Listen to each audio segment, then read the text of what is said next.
ചേട്ടാ, ആ കോഫിക്ക് കാശ് കൊടുക്കാനില്ലായിരുന്ന കാലത്തുനിന്ന് ഒരു പ്രൊഡ്യൂസർ ആകാനുള്ളൊരു ഇവരെല്ലാം ഇവിടെ എന്നെ പ്രൊഡ്യൂസർ ആക്കിയതാണ്. അതെ, നിങ്ങൾ എന്നെ കമ്മ്യൂണിസ്റ്റ് ആക്കി എന്നെ പ്രൊഡ്യൂസർ ആക്കി, അല്ലെങ്കിൽ ഞാൻ മനസമാനമായിട്ട് വേറെ വല്ല പരിപാടിയൊക്കെ ചെയ്ത് ജീവിച്ചു പോയി. വേറെ എന്ത് പരിപാടിയായിരുന്നു അതും കൂടെ വ്യക്തമാക്കണോ? ഞാൻ അവിടെ നമ്മളിങ്ങനെ ഇരിക്കുമ്പോഴാണ് മറ്റേ ഈ ഒരു കരയിൽ തൊടാതെ ഇലകളുടെ സ്ക്രിപ്റ്റ് ഞങ്ങൾ തിരനോട്ടമൊക്കെ കഴിഞ്ഞ് വേറെ പരിപാടിയൊന്നും ഇല്ലാതിരിക്കുമ്പോഴാണ് ഇങ്ങനെ ഒരു സംഭവം അശോക് പറഞ്ഞ് നമുക്ക് ഇത് ചെയ്യാമെന്ന് പറഞ്ഞിട്ട്, അങ്ങനെയാണ് എൻ്റെ കൊച്ചിച്ചൻ പറഞ്ഞ് കുറച്ച് പൈസ തരാം, നിങ്ങൾ പോയി എന്താണെന്ന് വെച്ചാൽ നോക്കുന്നത് പറഞ്ഞാൽ അങ്ങനെയാണ് ഇതിന് വേണ്ടിയിട്ട് ചാടി ഇറങ്ങി ഞങ്ങളെല്ലാം കൂടെ പോകണം മദ്രാസിൽ പോകുന്നത്. അന്ന് പ്രിയനും ഞാനും ലാലും ഞങ്ങൾ സ്ഥിരം പോകുമ്പോൾ ഞങ്ങൾ ഒരുമിച്ചാണ് പോകുന്നത്. എല്ലാവരും ഇവിടുന്ന് ട്രെയിനിൽ കയറി പോകും. ട്രെയിനിൽ കയറുക എന്ന് പറഞ്ഞാൽ അതൊരു രസകരമായ കാര്യമാണ്. ടിക്കറ്റൊന്നും കിട്ടില്ല. എല്ലാ മദ്രാസിൽ നിന്നൊക്കെ എല്ലാം റെഡി, അവിടെ ട്രെയിനിൽ കയറിയാൽ കിട്ടുന്നു. അവിടെ കയറുമ്പോൾ ഒന്നും ഉണ്ടാവില്ല. നമ്മുടെ നിന്ന് പൈസയൊക്കെ വാങ്ങിക്കും, അതൊക്കെ വാങ്ങിക്കും. അവിടെ ഇല്ല, പിന്നെ അയാളുടെ കാലൊക്കെ പിടിച്ച് അങ്ങനെ കയറി കഷ്ടപ്പെട്ടാണ് ഞങ്ങൾ അവിടെ പോകുന്നത്. അവിടെ ചെന്ന് ഈ സ്വാമി സ്വാജിത്ത് കിടക്കും, ഒരു റൂം എടുക്കും, ഞങ്ങളെല്ലാം കൂടെ അവിടെ കിടക്കും. അങ്ങനെ ഈ വിജയേട്ടനെ കണ്ട് ഇങ്ങനൊരു സിനിമയുടെ കാര്യമൊക്കെ പറഞ്ഞ് അഡ്വാൻസ് ഒക്കെ കൊടുത്ത് അതിൻ്റെ റെക്കോർഡിംഗ് ഒക്കെ നടത്തി. അങ്ങനെയാണ് കുളത്തുപ്പുഴ രവി എന്ന് പറഞ്ഞ രവീന്ദ്രൻ ആദ്യമായിട്ട് തമിഴ് പടം ചെയ്യുന്നത്. അതിന് തൊട്ട് മുമ്പ് ചൂള എന്ന് പറഞ്ഞ ഒറ്റ സിനിമയെ പുള്ളി ചെയ്തിട്ടുണ്ടായിരുന്നു. ചൂള അദ്ദേഹത്തിൻ്റെ എത്രയോ വലിയ സിനിമകളുടെ ഭാഗമാകാൻ ഞങ്ങൾക്ക് കഴിഞ്ഞിട്ടുണ്ട്. തേനും വയമ്പും ഏറ്റവും വലിയ ടേണിംഗ് പോയിന്റ്. ഞാൻ പ്രൊഡ്യൂസ് ചെയ്ത എല്ലാ സിനിമകളിലും ഹിസൈനസ് അബ്ദുള്ള, ഭരതം, കമലദളം, ഒരു പക്ഷേ മലയാള സിനിമയുടെ ഒരു മ്യൂസിക് ഏറ്റവും താഴേക്ക് പോയിരുന്ന സമയത്താണ് അത് തിരിച്ചു വന്നത്. തേനും വയമ്പിൻ്റെ സമയത്ത് ശരിക്കും രവീന്ദ്ര മാഷിൻ്റെ ഒരു സംഭവം എന്ന് വെച്ചാൽ ഇവിടെ വെച്ചാൽ തിരുവനന്തപുരത്ത് വെച്ചായിരുന്നു അതിൻ്റെ കമ്പോസിങ് ഒക്കെ. അപ്പോൾ അന്ന് അശോകാണ് ഇതിൻ്റെ ഡയറക്ടർ. അപ്പം തേനും വയമ്പിനും അന്ന് നമ്മൾ മഞ്ഞിൽ വിരിഞ്ഞ പൂക്കൾ അങ്ങനെ ഹിറ്റായിട്ട് നിൽക്കുന്ന സമയമാണ്. അപ്പോൾ എല്ലാവരും കൂടെ പറഞ്ഞു അദ്ദേഹം അതിൻ്റെ മ്യൂസിക് ഡയറക്ടർ അദ്ദേഹത്തിൻ്റെ ജെറിയമൽദേവ് അദ്ദേഹത്തിനെ ഇടാമെന്ന് പറഞ്ഞിട്ട് ഞാനാണ് പറഞ്ഞത് നമ്മൾ രവിചേട്ടനെ ഇട്ടൂടെ, നമ്മളിങ്ങനെ പറഞ്ഞു പറഞ്ഞാൽ അവർക്കൊക്കെ ജെറിയമൽദേവായിരുന്നു താല്പര്യം. അങ്ങനെ പറഞ്ഞാണ് അദ്ദേഹത്തിനെ നിർബന്ധിച്ചാണ്, ഇതുപോലെ ഒരു കാര്യം നിർബന്ധിച്ചാണ് രവീന്ദ്രൻ മാഷിനെ ഇട്ടത്. ആ പാടത്തിൽ തേനും വയമ്പുന്ന പാട്ടുകൾ ഭയങ്കര സൂപ്പർ ഹിറ്റായി. ഇപ്പോഴും നമുക്ക് കേൾക്കാൻ ഇമ്പമുള്ള സംഗീതമായിരുന്നു. അപ്പം അതുപോലെ അങ്ങനെ നമുക്ക് കുറേ കാര്യങ്ങളുണ്ട് ഇതിൻ്റെ അകത്ത് പറയാൻ. അത് ഒരു ദിവസം കൊണ്ട് പിന്നെ ആ സിനിമയിലും കാസ്റ്റ് ചെയ്തിരിക്കുന്ന വലിയ ആൾക്കാരാണ്. സുമലത. അപ്പം നമ്മളിൽ നിന്ന് ഒറ്റ ജമ്പാണ് നേരെ നസീർ സാറിലേക്ക്. പക്ഷെ സാറൊക്കെ വളരെയധികം അദ്ദേഹത്തിനൊക്കെ അങ്ങനെയൊന്നുമില്ല. അദ്ദേഹത്തിന് ഇത്തരം ഇങ്ങനെ കാര്യങ്ങളൊന്നും നമ്മളൊക്കെ അദ്ദേഹത്തിനെയൊക്കെ കണ്ടല്ലേ വളർന്നിരിക്കുന്നത്. അങ്ങനെ വലിപ്പ ചെറുപ്പമില്ല, ഏറ്റവും സ്നേഹം മാത്രമേ ഉള്ളൂ. അതുകൊണ്ട് തന്നെയാണ് നമുക്കും വേറൊരാളോടൊരു സ്നേഹവും കാര്യങ്ങളും ഒക്കെ തോന്നുന്നത്. അവരുടെയൊക്കെ ഒരു നല്ല ഒരു പ്രകാശബല ഒരു ഓറയ്ക്കകത്ത് കിടന്നാണ് ഞങ്ങൾ വളർന്നിരിക്കുന്നത്. അതിൻ്റെ ഡയറക്ടേഴ്സായാലും ഇപ്പോൾ ശശികുമാർ സാറായാലും അല്ലെങ്കിൽ ഭരതേട്ടനായാലും അരവിന്ദേട്ടനായാലും പത്മരാജനൊക്കെ സിനിമ അങ്ങനെ ഒരു പ്രത്യേക ഒരു നസീർ സാറിനൊക്കെ ഞങ്ങളെ വലിയ കാര്യമാണ്. എന്താണെന്ന് വെച്ചാൽ ആ സമയത്ത് വളരെ ചെറുപ്പക്കാരായിട്ട് കോളേജിൽ നിന്ന് ഇറങ്ങി, സാറ് പലയിടത്തും പറയുന്നവരുണ്ട് അവരൊക്കെ നല്ല പിള്ളേർ, കൊച്ചു പിള്ളേരാണ്, കോളേജിൽ നിന്ന് ഇറങ്ങി വന്നിട്ട് ഇപ്പോൾ പിള്ളേരാണെന്നും പറഞ്ഞിട്ട് സാറിന് നമ്മളെക്കുറിച്ചൊക്കെ വലിയൊരു അപ്രീസിയേഷനായിരുന്നു. ഞാനൊക്കെ സാറിൻ്റെ വലിയ ഫാനായിരുന്നു. സാറിന് ഈയിടെ വളരെ അടുത്ത കാലത്ത് പണ്ട് ദോഹയിൽ നടന്നൊരു പ്രോഗ്രാമിൽ ഞാൻ അടുത്ത് പാടാൻ വരുന്നത് മലയാളത്തിലെ ഒരു ഇനി ഭാവിയിലൊരു വലിയൊരു നടനാകാൻ പോകുന്ന ആളാണ് മോഹൻലാൽ എന്നാണ് നസീർ സാർ പ്രസംഗിക്കുന്നത്. എത്ര വർഷം, ഒരു 40 വർഷം മുമ്പ്. പിന്നെ 30 വർഷം മുമ്പ് ഞാനും കണ്ടത്. ഈ ഒരു സ്റ്റേജ് 2 എന്ന് പറയുന്നത് അഭിനയിക്കാം എന്നുള്ള കോൺഫിഡൻസ് അല്ലെങ്കിൽ സിനിമ കോൺഫിഡൻസ് എപ്പോഴും ഇല്ല. അങ്ങനെ കാര്യമായിട്ട് പറയണ, അങ്ങനെ കോൺഫിഡൻസ് വന്നു കഴിഞ്ഞാൽ കുഴപ്പമായി പോകും. കോൺഫിഡൻസ് ഒക്കെ പതുക്കെ വന്നാൽ മതി. കോൺഫിഡൻസ് അല്ലല്ലോ, അതിൻ്റെ ഒരു ഭാഗ്യമല്ലേ. ചോദിച്ചോളൂ. സിനിമ ഞാനത് കേട്ടിരിക്കുക. സിനിമ സീരിയസ് ആയിട്ട്, അതായത് ഈ പറഞ്ഞ പോലെ അഭിനയിക്കാൻ പറഞ്ഞപ്പോൾ വേണോ എന്ന് പറഞ്ഞ് അഭിനയിക്കുന്നു. സിനിമയാണ് ജീവിതം എന്ന് തോന്നുന്നു. അല്ല, അത് ആ മഞ്ഞിൽ വിരിഞ്ഞ പൂക്കൾ കഴിഞ്ഞ ഉടനെ അത് കഴിഞ്ഞ് ഇവിടെ ഇരിക്കുന്നിടം വരെ നമ്മൾ പിന്നെ അതിനു വേണ്ടി പരിശ്രമിക്കേണ്ടി വന്നിട്ടില്ല. അതൊരു ഭാഗ്യമാണ്. അത് അടുത്ത സിനിമയായി, അതിൻ്റെ അടുത്ത സിനിമയായി. അത് കഴിഞ്ഞാൽ വലിയ ആ പ്രായത്തിൽ ഏറ്റവും വലിയൊരു ഇമ്പോർട്ടൻ്റ് റോൾ ചെയ്യുന്ന നസീർ സാറിൻ്റെയും മധു സാറിൻ്റെ ഇടയിൽ നിന്നിട്ടാണ്. അത് പിന്നെ അത് ആ സിനിമയിൽ പോയി പിന്നെ പ്രിയൻ്റെ സിനിമകളാണ് ആ ഹ്യൂമർ എന്ന് പറയുന്നതിലേക്ക് വന്ന് ഇത്ര സിനിമകളാണ്. ചിത്രാവങ്ങനായി പിന്നെ ഗോയിങ് വന്നു, പിന്നെ രാജാവിൻ്റെ മകൻ വരുന്നു, പിന്നെ അതിലേക്ക് അങ്ങ് പോയി ഇയാളുടെ ആറാന്തം, അങ്ങനെ സിനിമകൾ വന്ന്. അല്ല, എന്താണെന്ന് വെച്ചാൽ അതിനകത്ത് കാര്യമുണ്ട്. എന്നെ സംബന്ധിച്ച് പറഞ്ഞാൽ ഞാൻ സിനിമ അസിസ്റ്റൻ്റായിട്ടെന്ന് പറഞ്ഞില്ലേ നേരത്തെ, അസിസ്റ്റൻ്റായിട്ടൊക്കെ വേണം. അങ്ങനെ വന്നിരുന്നെങ്കിൽ ഒരു പക്ഷേ പ്രിയന് സംവിധാനം ചെയ്യാനേ പറ്റില്ല. പറ്റൂലായിരുന്നു അത്രയും. അല്ല, മോശമായിട്ട് പറഞ്ഞല്ല, അതെ, correct. കാര്യം അതിനുള്ളൊരു അവിടെ സ്റ്റക്കായി. അല്ല, പക്ഷെ അതുകൊണ്ട് സിനിമ എടുത്തെടുത്ത് സിനിമ പഠിച്ച ആളാണ് ഞാൻ. അങ്ങനെ ഒരു എൻ്റെ സ്കൂള് തന്നെ ഇവരുടെ ഈ സുരേഷിൻ്റെയൊക്കെ കാശിലാണ് നമ്മൾ എവിടെ ക്യാമറ വെക്കണം എങ്ങനെ വേണം എന്ന് പഠിച്ചത്. പക്ഷെ നമ്മൾ പറയല്ലേ, ക്യാമറാമാൻ കുമാർ അദ്ദേഹം ഏറ്റവും നല്ല ക്യാമറ ഓപ്പറേറ്റ് ചെയ്യുന്ന ആളാണ്. കാര്യം പ്രിയൻ്റെ എല്ലാ സിനിമയിലും എന്നെ വിട്ട് ഓടിക്കും. എല്ലാ സിനിമകളിലും ഞാൻ ഇവിടുന്ന് അപ്പോൾ എന്നെ പിടിച്ചാണ് കറക്റ്റ് അത് ഓപ്പറേറ്റ് ചെയ്യാൻ. അന്ന് എന്താ പറയുക, ഈ ഇപ്പോഴത്തെ ഒരുപാട് കാര്യങ്ങളുണ്ട്. ഒരു ഷോട്ട് എടുത്തു കഴിഞ്ഞാൽ നമുക്ക് കാണാൻ പോയി, എന്നിട്ട് അല്ല ഒന്നും എടുക്കാം. അന്ന് എന്ത് ധൈര്യത്തിലാണ് ഓക്കെ പറയണമെന്നൊക്കെ ഉള്ളത് വലിയ കാര്യമാണ്. മാത്രമല്ല ഇന്നുള്ള പോലത്തെ 2 മാസം കഴിഞ്ഞിട്ട് ഇത് വാഷ് ചെയ്ത് കാണാൻ പറ്റും. മാത്രമല്ല ഇന്നുള്ള പോലത്തെ സോഫിസ്റ്റിക്കേറ്റഡ് എക്യുപ്മെന്റ്സ് ഉണ്ട്, നമുക്കില്ല. അതെ, നമുക്കില്ല. അപ്പോൾ ഒന്നും കാണാനൊന്നും പറ്റില്ല.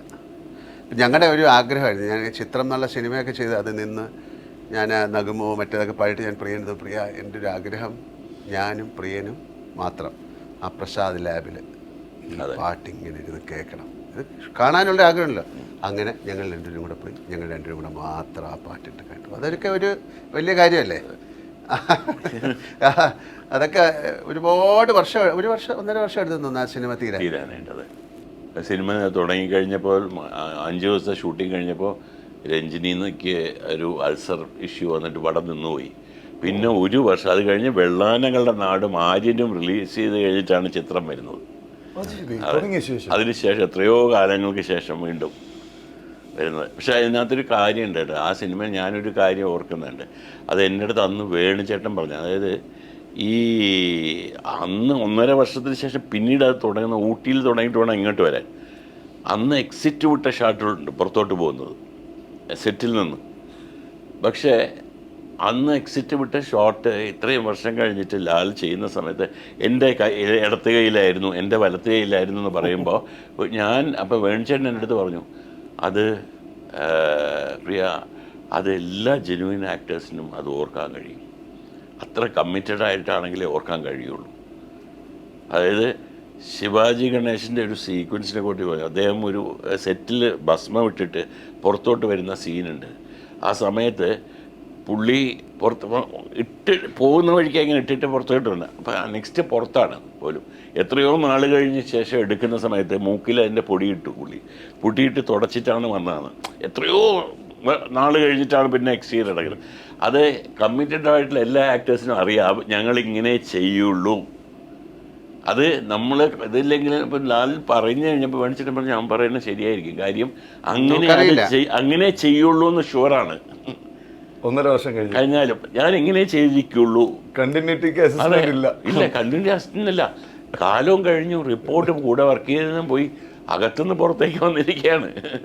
അന്ന് ഒരു പുസ്തകത്തിലല്ലേ ഇത് എഴുതി വെക്കുന്നത്. ഇപ്പോഴത്തെ കുട്ടികൾക്കൊക്കെ വലിയ സൗകര്യമല്ലേ, ഇവിടെ പലരും ഇരിപ്പുണ്ട് കേസൊക്കെ ആയിട്ട് ഇവിടെ കാണുന്നില്ല, നിങ്ങളാരും കാണാൻ. മറ്റേത് ഇപ്പൊ പോയിട്ട് നോക്കിയിട്ട് തെറ്റിക്കുന്നവരുണ്ട്. ഇപ്പൊ ഇതിൽ കാണാം. എന്നിട്ടും നമ്മൾ ചിലപ്പോൾ നമുക്ക് തെറ്റ് പറ്റാം. പക്ഷെ നമ്മൾ മനഃപൂർവ്വം തെറ്റാണെങ്കിലും കള്ളത്തരം പറയും. കാര്യം അവരെ കുറച്ചുകൂടെ പണ്ട് കണ്ടിന്യൂറ്റി എഴുതി വെക്കുകയാണ്. നമ്മുടെ ഉണ്ണി നമ്മുടെ അസിസ്റ്റന്റ് ഡയറക്ടർ ആയിരുന്നു എത്രയോ സിനിമകളിൽ. ഏറ്റവും കൂടുതൽ കണ്ടിന്യൂറ്റി തെറ്റിച്ചു എന്നുള്ള അവാർഡ് കിട്ടിയ ആളാണ് സുരേഷ് ഏട്ടൻ. ഈ അസിസ്റ്റന്റ് ഡയറക്ടർ റോളിൽ നിന്ന് ഡയറക്ടർഷിപ്പിനെ കുറിച്ച് അല്ലെങ്കിൽ സംവിധാനത്തെ കുറിച്ച് ആലോചിച്ചില്ല, അത് ഇവരാരും സംഭവിക്കാഞ്ഞിട്ടാണ്. എനിക്കപ്പോൾ അതോടുകൂടി ഇവരെല്ലാം കൂടെ എന്നെ കൊണ്ട് ആ കരയെ തൊടാതെ അലയിനകത്ത് കടലിനകത്തോട്ട് തള്ളിയതോടുകൂടി നമ്മൾ അതെല്ലാം വിട്ടു. ആ ക്രിയേറ്റിവിറ്റി ഒക്കെ നഷ്ടപ്പെട്ടു. എനിക്ക് ഫോട്ടോഗ്രാഫിയിലായിരുന്നു ഏറ്റവും വലിയ താല്പര്യം. അത് ഞങ്ങൾ ഇപ്പോഴാണ് അറിയുന്നത്.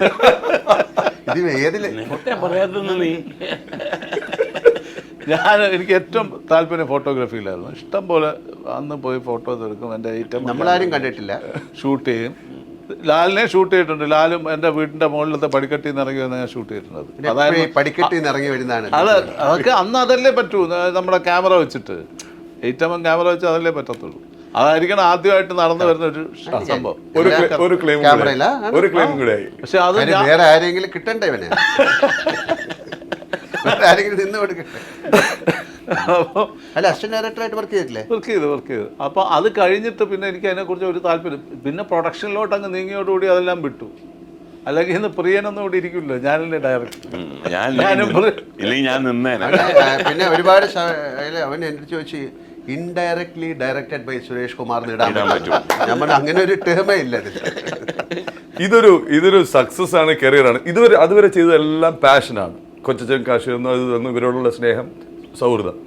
ഇതൊരു കരിയറാണ്, അല്ലെങ്കിൽ കമേഴ്ഷ്യലി സിനിമാ നിർമ്മാണം ഒരു കരിയറാണ്, പ്രൊഫഷനാണെന്ന് എപ്പോൾ തോന്നി, എങ്ങനെ തോന്നി? അതും സംഭവിച്ചു തോന്നി അടുത്ത കാലത്താണ്. അതുവരെ മുഴുവൻ നമ്മളെ തോന്നിയവാസമാണ് ഈ സിനിമ കാണിച്ചിട്ടുള്ളത്. എന്ന് വെച്ചാൽ പ്രൊഡക്ഷൻ എന്ന് പറയുന്നത് അങ്ങനെ നമുക്കൊരു ഒരു ഡിസിപ്ലിൻ ഒന്നും ഇല്ലായിരുന്നു കുറേ നാൾ. കുറച്ച് കാലമായിട്ട് വളരെ ഡിസിപ്ലിൻഡ് ആയിട്ട് സിനിമ. ഭയങ്കര ഡിസിപ്ലിൻ വേണ്ട ഒരു കാര്യമാണ് പ്രൊഡക്ഷൻ. അതിനെക്കുറിച്ച് ആ കാലത്ത് സിനിമകളിൽ അങ്ങനെ ഉണ്ടായിരുന്നോ എന്ന് ചോദിച്ചാൽ നമുക്കറിയില്ല. ഞാനൊക്കെ ഒരുപാട് സിനിമകൾ പ്രൊഡ്യൂസ് ചെയ്ത് ഇപ്പം അതിനുള്ള ഒരുപാട് സന്ദർഭങ്ങളുണ്ട്. നമുക്ക് മെഷീൻസ് ഉണ്ട്, ഗാഡ്ജറ്റ്സ് ഉണ്ട്, ഇത് സ്റ്റോർ ചെയ്യാനുള്ള സംവിധാനങ്ങളുണ്ട്. മറ്റേത് ആരോ പറയുന്നത് നമ്മൾ വിശ്വസിക്കാണല്ലോ, അല്ലേ? അത് അങ്ങനെ ചെയ്തു, കൊടുത്തു എന്നുള്ള ഒരു വലിയ വ്യത്യാസം ഇന്നത്തെ ഞാൻ കാണുന്നറിയോ. നമ്മൾ അന്നത്തെ സമയത്ത് ഇപ്പോൾ ഒരു കഥ എഴുതി ഇന്ന ആളുകൾ അഭിനയിക്കുന്നു, പ്രൊഡ്യൂസർ വരുന്നു, അദ്ദേഹം ബഡ്ജറ്റ് എന്തെന്ന് ചോദിക്കുന്ന പ്രശ്നമില്ല. ഡയറക്ടറുടെ ജോലി ഡയറക്റ്റ് ചെയ്യുക, ഇതാണ് സ്ക്രിപ്റ്റ് എന്ന് പറയുക, അതിനുള്ള സാധനങ്ങൾ പ്രൊഡ്യൂസർ തരിക എന്നല്ലാതെ അന്നത്തെ കാലത്ത് ഞാൻ എത്രയോ സിനിമകൾ, അതായത് ചിത്രം അതെല്ലാം കഴിഞ്ഞ് വന്ദനം അതെല്ലാം കഴിയുന്നവരെ കുറേ കാലം വരെ പ്രൊഡ്യൂസർ നമ്മളോട് ഒരിക്കലും ഇപ്പോൾ ഈ വർഷം എൻ്റെ പടം ചെയ്യാൻ പോകണം, ബോയിങ് ചെയ്യാൻ പോകണം, ശരി പടം ചെയ്തോളൂ എന്നല്ലാതെ ബാക്കി കാര്യങ്ങൾ അവരാണ് നോക്കുന്നത്. എത്ര രൂപയാവുന്നു, എവിടെ സെറ്റാവുന്നു, നമുക്ക് വേണ്ട സാധനങ്ങൾ മുഴുവൻ പ്രൊഡ്യൂസേഴ്സ് വന്ന് തരും. ഇന്ന് മാത്രമല്ല, അവരെടുക്കുന്ന റിസ്ക് ആലോചിക്കണം. ഈ സിനിമ ഓടിയാൽ മാത്രമേ തിയേറ്ററിൽ നിന്ന് പണം വരുള്ളൂ, വേറെ ഒരു രീതിയിലും എക്സ്ട്രാ ഇൻകം ഇല്ല. അവർ തന്നെ അതിനെ ഡിസിപ്ലിൻഡായിട്ട് പ്രൊഡ്യൂസ് ചെയ്ത് വളരെ വ്യക്തമായിട്ട് അത് തന്നെ ഇറക്കി ഇതെല്ലാം ചെയ്യുന്നൊരു കാലം ഉണ്ടായിരുന്നു. പിന്നീട് അത് ബഡ്ജറ്റായി, ഓക്കെ ഇത് ഇത്ര വിറ്റുപോകും, ഇത് എങ്ങനെ ആയിരിക്കണം, ഇത്ര ദിവസം കൊണ്ട് തീർക്കണം, ഇങ്ങനൊരു സംഭവമുണ്ട്. പക്ഷേ അന്നത്തെ കാലത്ത് ഇത്ര ദിവസം കൊണ്ട് തീർക്കണമെന്ന് പറയത്തില്ല.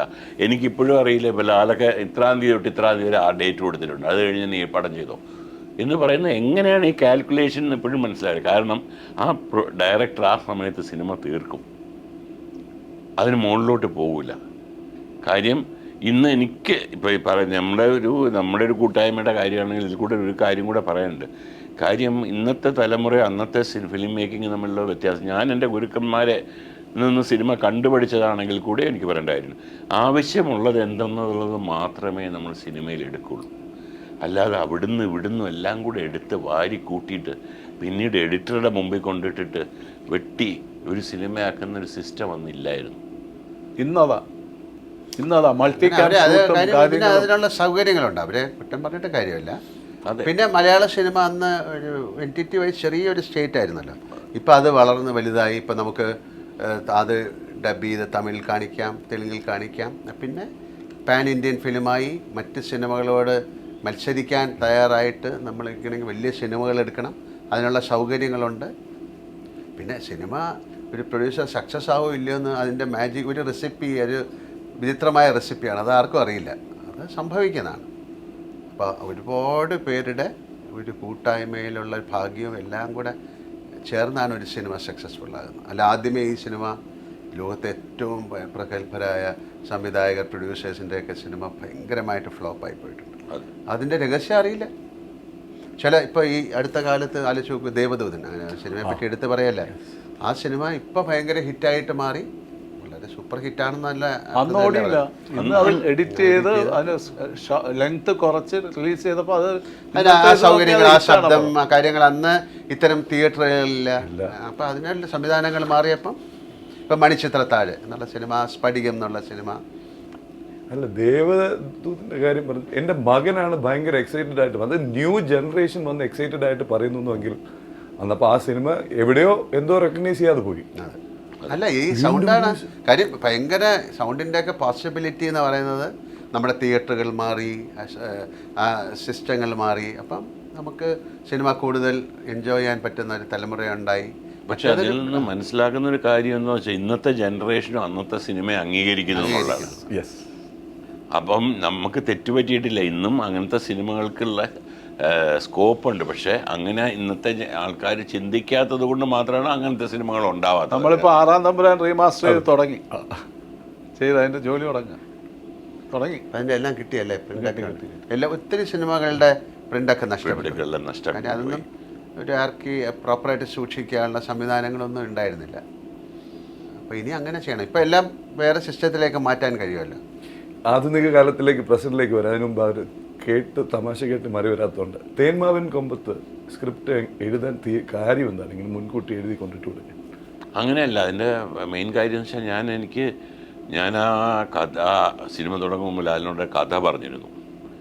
എനിക്കിപ്പോഴും ഓർമ്മയുണ്ട്, ലാൽ ആ കഥ പോയിട്ട് എൻ്റെ ഞാൻ മാറ്റിയെങ്കിലും ബാക്കി കഥ ലോഹിയോട് പറഞ്ഞു. ആ കഥ ഓർമ്മയുണ്ട് ലാൽ പറഞ്ഞത്.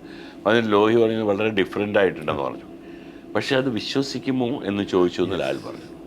അതെനിക്കിപ്പോഴും ഓർമ്മയുണ്ട്. അതുകൊണ്ടാണ് അതിനെ ഒരു ഫാൻറ്റസി വേൾഡിലോട്ട് പറയുന്നത്. എനിക്ക് കഥയിൽ എനിക്ക് വിശ്വാസം ഉണ്ടായിരുന്നു. അതിനൊരു ഫാൻറ്റസി വേൾഡുണ്ട്. അതായത് ഇല്ലാത്തൊരു സ്ഥലം, ഇല്ലാത്തൊരു അന്തരീക്ഷം, ഇല്ലാത്ത കഥാപാത്രങ്ങൾ എല്ലാം ഉണ്ടെന്ന് തോന്നിപ്പിക്കുന്ന ഒരു സിനിമ. പിന്നെ പിന്നെ മുദ്ദുക. അത് മാത്രമല്ല, അപ്പോൾ അതിലേക്ക് ഏറ്റവും നല്ല കാര്യങ്ങൾ ചേർക്കാൻ തീരുമാനിച്ചു. അങ്ങനെയാണ് അതിൻ്റെ കലാ സംവിധാനം, അതിൻ്റെ ക്യാമറ, നാഷണൽ അവാർഡാണ്. അപ്പോൾ അതിൻ്റെ ഒരു കളർ സ്കീം അങ്ങനെയൊക്കെ സിനിമയിലുണ്ടെന്ന് നമ്മൾ മനസ്സിലാക്കുന്ന ആദ്യമായിട്ടാണ്. ഇപ്പോൾ ഒരു സീനിൽ ചുമ്മാ ഒരു സീനല്ല, ആ കഥാപാത്രങ്ങൾ ഇടുന്ന ഉടുപ്പിൻ്റെ നിറം വരെ നിങ്ങളെ അറിഞ്ഞുകൂടാതെ സ്വാധീനിക്കുന്ന. അപ്പോൾ ആ നിറം അനുസരിച്ചായിരിക്കാം ഒരു പക്ഷേ ആ സെറ്റിൻ്റെ കളറ്. സോ ഒരുപാട് കോമ്പിനേഷൻസ് ഉണ്ട്. സൗണ്ട് അല്ലേ, ആ സിനിമയിലെ സൗണ്ടിൻ്റെ വളരെയധികം ശ്രദ്ധിച്ചിരുന്നു. അപ്പോൾ അത്തരം കാര്യങ്ങൾ ശ്രദ്ധിക്കണമെങ്കിൽ ഒരു സ്ക്രിപ്റ്റ് ഉണ്ടാകണം. അല്ല, 5 സ്റ്റേറ്റ് അവാർഡ് വിൻ ചെയ്ത സിനിമ ടെക്നിക്കൽ സൈഡിന്. ചുമ്മാ ഒരു സിനിമ സക്സസ്ഫുൾ ആകുമെന്ന് ചോദിക്കാൻ പറ്റില്ല. ഇത് അറിഞ്ഞോടാതെ നമുക്ക് ഒരുപാട് എന്ത് ഉഗ്രൻ. ചിലപ്പോൾ ഇപ്പോൾ കിലുക്കം കണ്ടിട്ട് എൻ്റെ അടുത്ത് പറഞ്ഞു ശരിക്കും ഊട്ടിക്കകത്തിരിക്കുന്ന പോലെ തോന്നും എന്നൊക്കെ പറയുന്നത്. അങ്ങനെ ആ ഫീലിലേക്ക് നമ്മൾ കൊണ്ടുവരിപ്പിക്കുന്നതുകൊണ്ടാണ്. കിളിച്ചുണ്ടൻ മാമ്പഴത്തിൻ്റെ സ്ക്രിപ്റ്റ് നേരത്തെ ഉണ്ടായിരുന്നതാണോ അത് പെട്ടെന്ന്? അല്ല, ഞാനും ശ്രീനിയും കൂടെ സംസാരിച്ച ശേഷം ഉണ്ടാക്കിയെടുത്തതാണ്. രണ്ടുപേരും കൂടെ അതിലെ സംഭാഷണങ്ങളെ പറ്റി ചോദിക്കാൻ വരികയാണോ? അതെ. അല്ല, അതിലെ സംഭാഷണത്തെയൊക്കെ ഇന്നും അല്ല, അതില് കഴിഞ്ഞ ആ കാലത്ത് പറഞ്ഞുകൊണ്ടിരുന്ന നമ്മളൊരു എന്താ പറയാ ഒരു ശ്രമം നടത്തിയതാണ്. അല്ലല്ല, ശ്രമം നടത്തിയെന്ന് മാത്രമല്ല, അതിനകത്ത് പറഞ്ഞിരിക്കുന്ന സംഭാഷണങ്ങളെ ഇനി ഇപ്പോൾ ഇങ്ങനെ ചുറ്റുപാട് വന്നുകൊണ്ട് ഞാൻ പറയാം. ഇത് പലരും ഇതിനകത്ത് പല വാക്കുകളും ശരിക്കും പറഞ്ഞു കഴിഞ്ഞാൽ അതിൻ്റെ റെഫറൻസ് എന്ന് പറയുന്നത് ഉമ്മാച്ചു എന്ന് പറഞ്ഞ നോവലാണ്. ആ റെഫറൻസാണ് അതിൻ്റെ ഭാഷ മുഴുവൻ. അതിനകത്തുള്ള അത് പക്ഷേ ഇന്നത്തെ കാലത്തുള്ള ആ കമ്മ്യൂണിറ്റിയിലുള്ള ആളുകൾക്ക് പോലും മനസ്സിലാവില്ല. പക്ഷേ ഉമ്മാച്ചു വായിക്കാമെന്നുണ്ടെങ്കിൽ നിങ്ങൾക്ക് മനസ്സിലാവും ഈ ഭാഷ കറക്റ്റ് സംസാരിച്ചുകൊണ്ടിരുന്ന ഭാഷ തന്നെയാണ്. അതെ. അത് കേട്ട് ഞാൻ ഈ ഡയലോഗുകൾ ആവർത്തിക്കുന്നില്ല, പക്ഷെ ഇന്ന് ആ ഡയലോഗിൽ പൊട്ടിച്ചിരിക്കുകയാണ് ആൾക്കാർ. ഒരുപാട് അങ്ങനത്തെ നല്ല സംഭവങ്ങൾ വന്നിട്ടുണ്ട് ആ സിനിമയിൽ. അതൊക്കെ ചില സിനിമകൾ എങ്ങനെയാണെന്നറിയോ, ഈ ഇപ്പോൾ അതിൻ്റെ മിഥുനം അല്ലെങ്കിൽ മൂന്തേട്ട സുമുദ്ര വിളിക്കുന്നു അങ്ങനെ ഞങ്ങൾ ചെയ്ത സിനിമ അന്ന് ഈ സിനിമകൾ ഓടാത്ത സിനിമയാണ്. പക്ഷേ കാലം കഴിഞ്ഞപ്പോഴാണ് ഇതിനൊക്കെ വിലയുണ്ടായതും ഇന്ന് ആ സിനിമകൾ അപ്രീഷിയേറ്റ് ചെയ്ത് തുടങ്ങപ്പെട്ടതും. കാര്യം അതിനൊക്കെ ചില റീസൺസ് ഉണ്ട്. അതായത് പെട്ടെന്നൊരു ദിവസം രാജാവിൻ്റെ മകൻ കഴിഞ്ഞപ്പോൾ മോഹൻലാലിൻ്റെ ഇമേജ് അങ്ങോട്ട് വല്ലാതെ മാറി ആളുകൾക്ക്. ആ സമയത്താണ് നമ്മൾ കൊണ്ടുപോയിട്ട് എന്താണ് പറയുന്നത്, ഈ മൂന്തേട്ട പോലുള്ള സിനിമ റിലീസ് ചെയ്തപ്പോൾ അവർക്കത് അങ്ങോട്ട് ഡൈജസ്റ്റ് ചെയ്യില്ല ആ സമയത്തേക്ക്. അതിന് ആ സിനിമയുടെ കാണാൻ തയ്യാറാവാത്ത ആളുകളുണ്ടായിരുന്നു. പിന്നീട് ആ സിനിമ കാലം കഴിഞ്ഞപ്പോൾ ആ സിനിമയായിട്ട് തന്നെ അക്സെപ്റ്റ് ചെയ്തപ്പോഴാണ് ആ സിനിമയുടെ വാല്യൂ കൂടിയത്. അപ്പം നമുക്ക് അത്തരം സിനിമകൾ ചെയ്യാനുള്ളൊരു ഭാഗ്യം, അങ്ങനെയാണല്ലോ ഒരു ആക്ടറിന് ഒരു ഭാഗ്യമാണ് നല്ല റോളുകൾ കിട്ടുക എന്നുള്ളത്. അപ്പോൾ 100 റോളിൻ്റെ അകത്ത് 60 റോളുകൾ നന്നായാൽ ഏറ്റവും നല്ലതാണ്. പിന്നെ അത് വേറെ ആയതുകൊണ്ട് ആൾക്കാർക്കൂടെ ഇഷ്ടമാവണം. എത്ര ഭയങ്കരമായിട്ട് അഭിനയിച്ചിട്ട് ആൾക്കാർക്ക് ഇഷ്ടമായില്ലെങ്കിൽ എന്താണ്? അപ്പോൾ അതൊക്കെ മനസ്സിൽ കണ്ടുകൊണ്ടാണ് സുരേഷ് അഭിനയിക്കായിരുന്നത്. എനിക്കങ്ങനെ ഒരു താല്പര്യമില്ലാതെ നമ്മൾ വിളിച്ചു കഴിഞ്ഞാൽ കിട്ടില്ല. സുരേഷ് അല്ല സാറ് ഷോർട്ട് എടുത്തോണ്ട് അല്ല ഷോർട്ടിൽ അഭിനയിച്ചോണ്ടിരിക്കും തൊടുപുഴ ഒരുപാട് സ്ഥലത്ത്. കൂടുതലും നമ്മളെ ശിക്ഷിക്കാൻ വരുന്ന വക്കീലാണ്. അപ്പോൾ അവന് പറ്റിയിട്ടില്ല എന്നുള്ളതാണ് കാര്യം. ഞാൻ അതിൻ്റെ ഉള്ളിൽ എങ്ങനെയോ രക്ഷപ്പെട്ടു. അല്ല സുരേഷൻ പിന്നെ ഭയങ്കര സക്സസ്ഫുൾ 6-ാം തമ്പുരാൻ എന്നൊക്കെയുള്ള സിനിമ മലയാള സിനിമ ചരിത്രത്തിൽ വലിയ സംഭവമായി മാറിയ സിനിമകളല്ലേ. തളർന്നിരിക്കുകയാണ് അത് കേട്ടിട്ട്, സന്തോഷത്തിലിരിക്കുകയാണ്. പിന്നെ സുരേഷിന് തീർച്ചയായിട്ടും അവന് മനസ്സിലൊരു ആനന്ദം ഉണ്ടാവുമല്ലോ. അവൻ കൊണ്ടുവന്ന ആൾക്കാർ അല്ല കാര്യമായിട്ട് തന്നെ ക്ലാപ്പേഴ്സ് അല്ലേ, നമുക്കൊക്കെ സന്തോഷമുണ്ടല്ലോ. ഞാനിപ്പോൾ ഒരു സിനിമ അഭിനയിക്കുന്നതിന് മുമ്പ് അല്ലെങ്കിൽ ഞാൻ മനസ്സിൽ മണിയൻ പിള്ള രാജുവിനെ ഞാൻ മനസ്സിൽ ആലോചിക്കും. കാര്യം അദ്ദേഹമാണല്ലോ എനിക്ക് ആദ്യം ഒരു അഭിനയിക്കാനുള്ള ഒരു കാര്യം പറഞ്ഞു. അതുപോലെ നീ എന്നെ കൂടെ ആലോചിച്ചോണ്ടാണ്. തീർച്ചയായിട്ടും ഞാൻ ആലോചിക്കാറുണ്ട്. മോശമായിട്ട് പറഞ്ഞല്ല, സുരേഷ് കുമാറൊക്കെ നമ്മുടെ ജീവിതത്തിലെ ഒരുപാട് സന്ദർഭങ്ങളിലല്ല, അല്ല, അത് ആളെപ്പോഴും പറയും ഒരു ഫൈറ്റ് ചെയ്യുന്നതിന് മുമ്പ് ത്യാഗരാജ എന്ന് മനസ്സിലാലോചിക്കും. അങ്ങനെ ചെയ്യാറുണ്ട്. ഒരു ചില ഗുരുക്കൾ ഉണ്ടാവും നമുക്ക് എപ്പോഴും. അത് വളരെ അങ്ങനെ ഒരു important. ഗുരുസ്ഥാനിയാണ്. അങ്ങനെ ഗുരുസ്ഥാനി എന്ന് പറയുന്നില്ല, അല്ല, എന്തായാലും ഞങ്ങളുടെ തിരക്കേടില്ലാത്തൊരു പൊസിഷൻ നിനക്ക് ഞാൻ തന്നിട്ടുണ്ട്. ഞങ്ങളുടെ ഈ യാത്രയിൽ ഒരുപാട് വേറെ ആളുകൾ ഉണ്ടല്ലോ. ഇപ്പം തന്നെ MG ശ്രീകുമാർ ഫോർ എക്സാമ്പിൾ. അതായത് തീർച്ചയായിട്ടും മോഹൻലാൽ എന്ന് പറഞ്ഞ ആളുടെ ശബ്ദം ചേരുന്നു എന്ന് പറഞ്ഞാണ് ഒരു സിംഗർ ഉണ്ടാവുന്നത്. അത് മാത്രമല്ല അദ്ദേഹത്തിന്റെ കഴിവുണ്ട്, അതുണ്ട്, പാടി തീർച്ചയായിട്ടും. ശരിയാക്കണമല്ലോ. അതിനെങ്കിലും അല്ല, ഇതിപ്പോൾ പ്രിയേട്ടൻ പറയുന്നത് ആ പേഴ്സ്പെക്റ്റീവ് ഉണ്ട്. ഇതെങ്ങനെ ഒരാൾക്ക് അതുവരെ കേട്ടിരുന്ന ശബ്ദം യേശുദാസിൻ്റെ, നമ്മൾ കണ്ടിരുന്ന നടൻ, ആ പാട്ടും ഈ ഹിറ്റും കൂടെ ഒരുമിച്ച് വന്ന സമയത്ത് ഇതെങ്ങനെ ഈ ശബ്ദത്തിൽ ഒരാൾക്ക് പാടാൻ കഴിയുന്നു? അല്ല, നമ്മുടെ ഈ പറഞ്ഞതിൽ MG ശ്രീകുമാറും വളരെ മേജർ ഒരു റോൾ വഹിച്ച ആളാണ്. മേജർ അത് എനിക്ക് തോന്നുന്നത് എന്നെക്കാട്ടിലും ഞങ്ങളെക്കാട്ടിലൊക്കെ കൂടുതൽ പ്രിയനായിട്ടായിരുന്നു MG ശ്രീകുമാർ. അദ്ദേഹത്തിൻ്റെ ജ്യേഷ്ഠന് രാധാകൃഷ്ണൻ. അത് കഴിഞ്ഞ് സിനിമയിൽ വന്നു. പക്ഷേ ഈ പറഞ്ഞ പോലെ ഞങ്ങളുടെ സിനിമയുടെ ഒരു ഇമ്പോർട്ടൻറ്റ് പാർട്ടായിട്ട് മാറി MG ശ്രീകുമാർ. അത് വളരെ വളരെ ആദ്യത്തെ ഇപ്പോഴും അത് പാടിക്കൊണ്ടിരിക്കുന്നു എന്നുള്ളതല്ലേ. ഇപ്പോഴും എനിക്ക് തോന്നുന്നു പ്രിയന്റെ അടുത്ത സിനിമയ്ക്ക്, ഹിന്ദി സിനിമയ്ക്ക് പോലും അദ്ദേഹത്തിനെ വിളിച്ചിട്ടാണ് മ്യൂസിക് ഹെൽപ്പ് ചെയ്യാനൊക്കെ പറയുന്നത്. അല്ല, definitely it was A very good team work കേട്ടോ. അത് തന്നെയാണ് സിനിമകളുടെ സക്സസ് ആയിട്ട് തോന്നിയിട്ടുള്ളത് എനിക്ക്.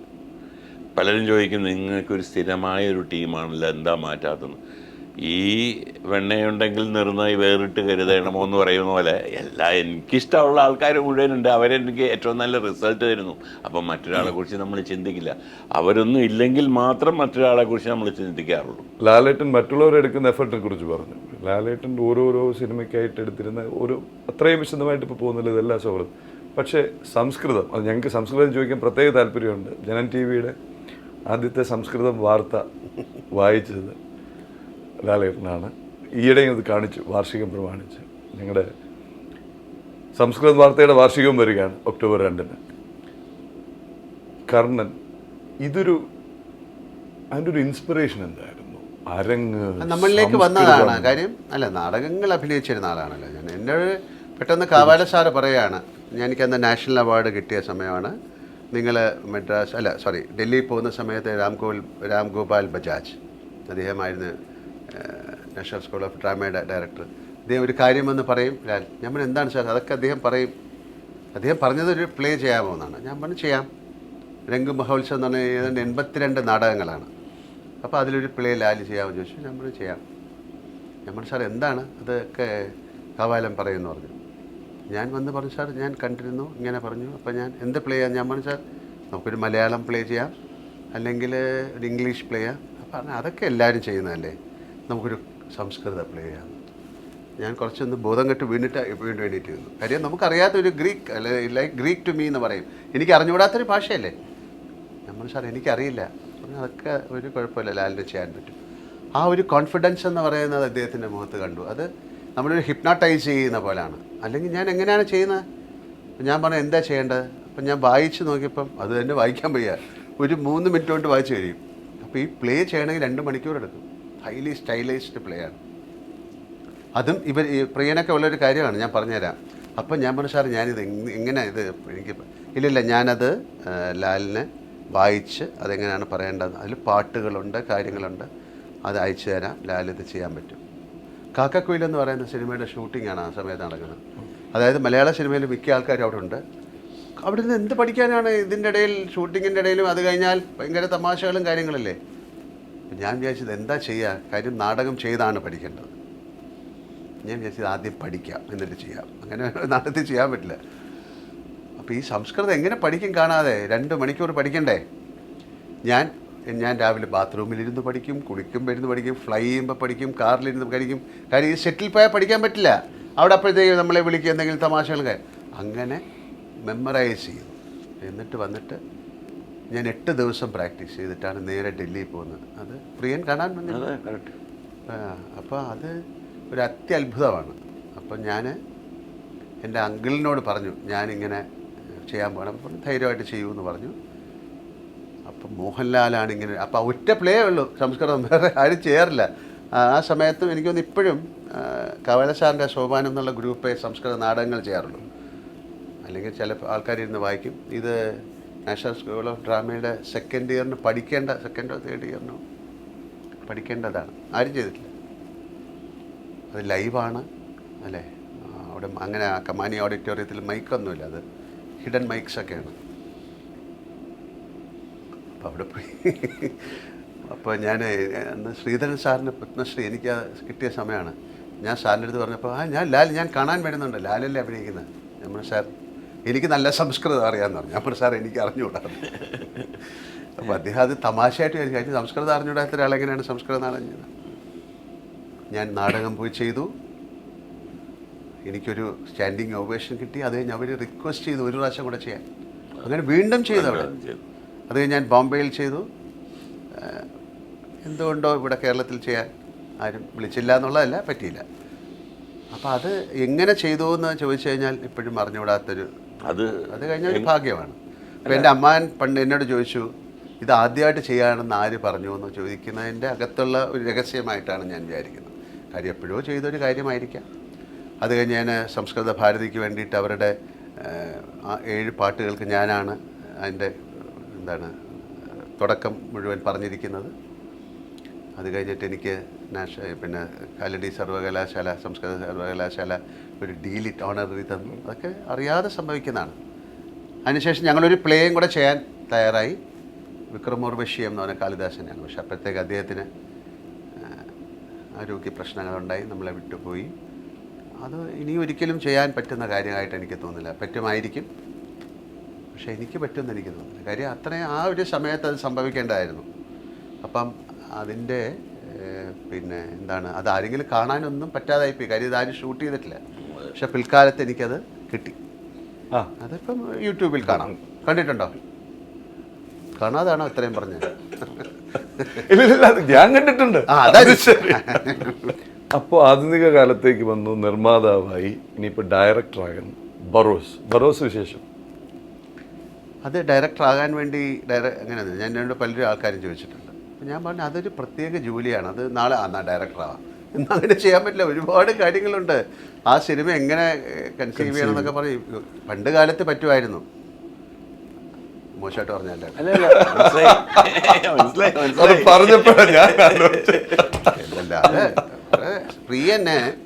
പ്രിയന് പക്ഷേ സിനിമയിൽ എനിക്ക് തോന്നുന്നില്ല വേറെ ഇത്രയും സിനിമയെക്കുറിച്ച് പഠിച്ച് അതിലേറ്റവും മുകളിലോട്ട് വന്ന ഒരാളാണ് പ്രിയദർശൻ. കാര്യം അതിനെക്കുറിച്ച് സിനിമ ചുമ്മാ സംവിധാനം ചെയ്താൽ പോലല്ലോ, അത് എങ്ങനെയാണ് അതിന് ഏറ്റവും നല്ല ടെക്നീഷ്യൻസിനെ കൊണ്ട് വർക്ക് ചെയ്യിപ്പിക്കുന്ന ആളാണ്.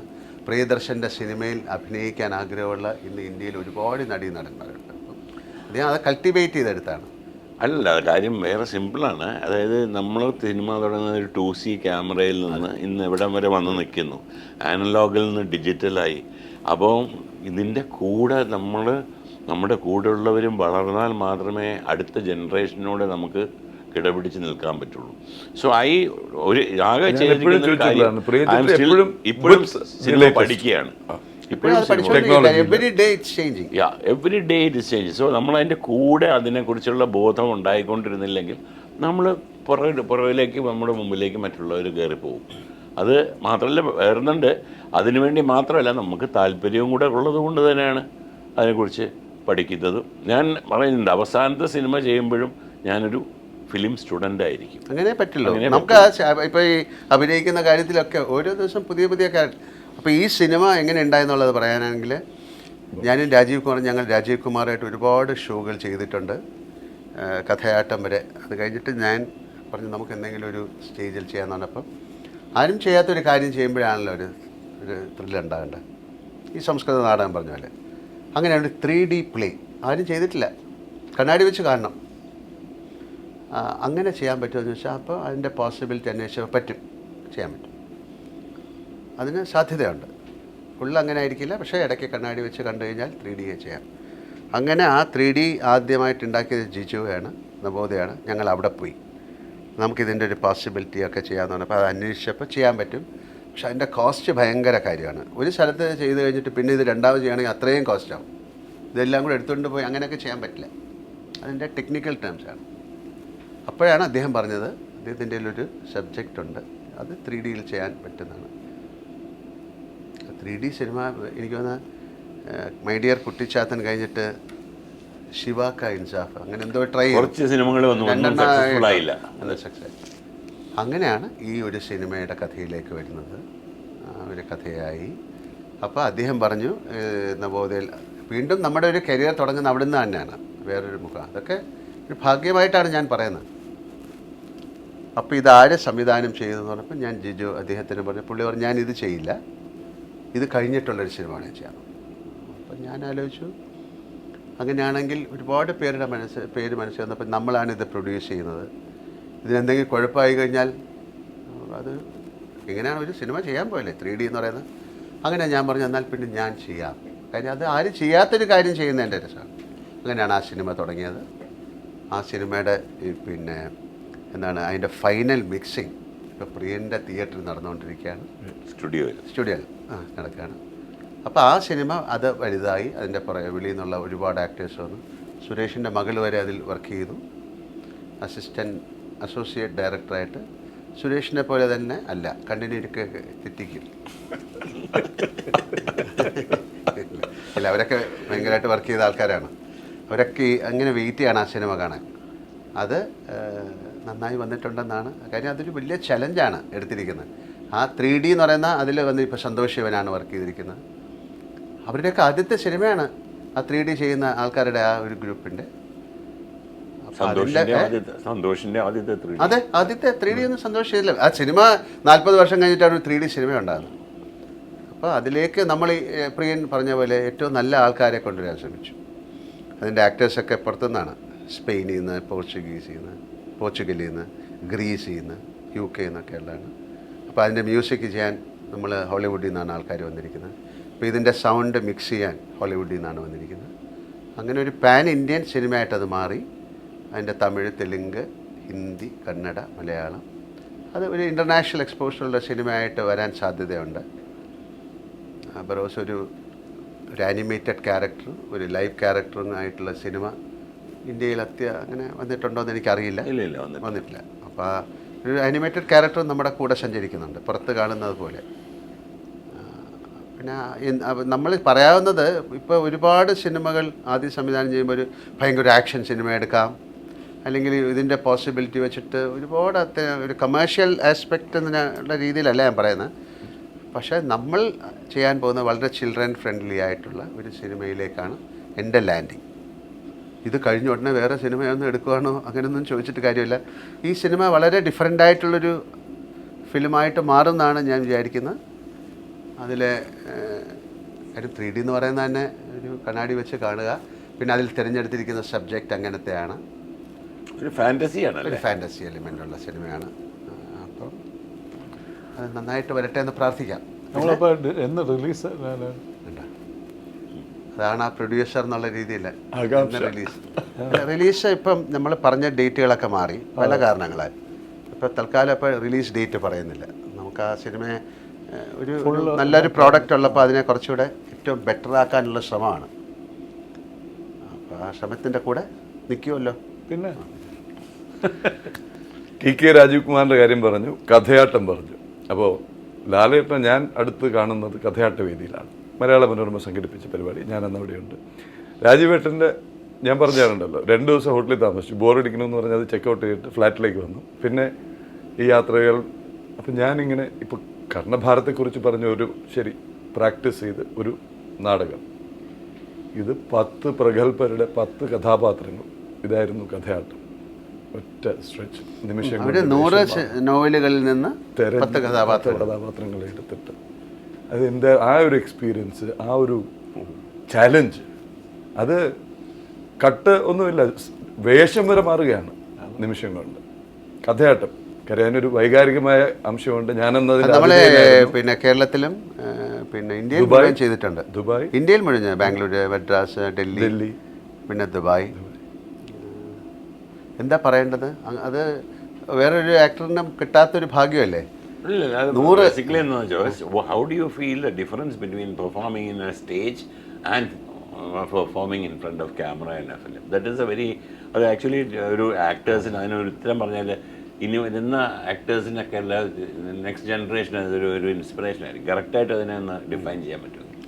അങ്ങനെ ഡിഫൈൻ ചെയ്യാൻ പ്രിയന് തന്നെ പറയാൻ പറ്റും. കാര്യം ഇപ്പോൾ ഈ ഒരു ലിമിറ്റഡ് സ്പേസിൽ നിന്ന് നമുക്ക് 2 or 3 പ്രാവശ്യം എടുക്കാൻ പറ്റുന്ന ഒരു കാര്യം അതേപോലത്തെ സ്പേസിൽ നിന്ന് ഒരു പ്രാവശ്യം തന്നെ ചെയ്യേണ്ട, അതിൻ്റെ ഒരു ഭയങ്കര ഒരു കമ്മിറ്റ്മെൻറ്റും കോൺഫിഡൻസും പ്രാർത്ഥന എന്ന് പറയുന്നത് സ്റ്റേജിൽ ഭയങ്കരമായിട്ടുണ്ടാകണം. ഞങ്ങൾ ഒരുപാട് സ്റ്റേജ് ഷോസ് ചെയ്തിട്ടുണ്ട്. അതിൻ്റെ അകത്ത് എന്തൊക്കെ അബദ്ധങ്ങൾ പറ്റും. ഒരാൾ ഒരു വെളിയിൽ നിന്ന് അങ്ങോട്ട് നടന്നു ഒരു വയറിൽ ചവിട്ടിയാൽ മതി, ആ ലൈറ്റ് പോകും അല്ലേ.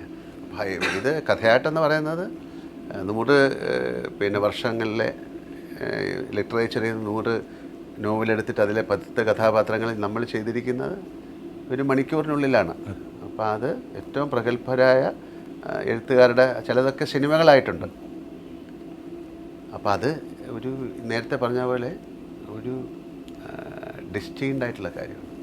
അല്ല നാളെ നമുക്ക് 10 കഥാപാത്രങ്ങൾ, ഇതിന് ഒരു പാരഫെർനാലിയ വർക്ക് ചെയ്യണ്ടേ, അതിലേക്ക് നമ്മൾ എത്തിപ്പെടുകയാണ്. ഇപ്പം സിനിമയിലേക്ക് എത്തിപ്പെട്ടതുപോലെ അതിലേക്ക് എത്തിപ്പെടുകയാണ്. അതിന് രാജീവ് കുമാർ ഉണ്ടാകുന്നു, മനോരമ ഉണ്ടാകുന്നു, അതിലേക്ക് എന്നെ വിളിക്കുന്നു.